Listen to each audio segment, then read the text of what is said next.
Leef u met 'n aftreksom of vermenigvuldigende denkwyse?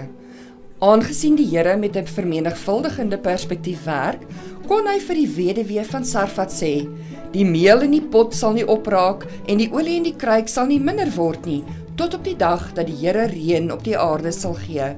Konings 17 vers 14.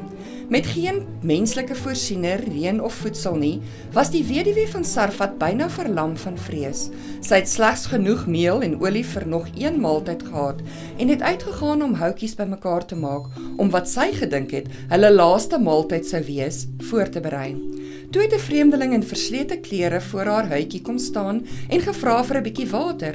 Terwyl sy gegaan het om die water te gaan haal, het die profeet Elia brood by sy versoek bygevoeg. Sy het geantwoord: "So waar as die Here u God leef, ek het nie 'n broodkoek nie, net maar 'n handvol meel in die pot en 'n bietjie olie in die kruik." Haar plan, beperk deur die aftreksom perspektief, was om die maaltyd vir haarself en die seun voor te berei, dit te eet en te sterf. Maar God het ander planne gehad. Aan diegene wat nie die vermenigvuldiging perspektief verstaan nie, mag God se diensknegt se woord onsensitief geklink het. Nadat hy vir haar gesê het om nie te vrees nie, het Elia haar gevra om eers 'n klein koekie vir hom te maak en dit vir hom te bring.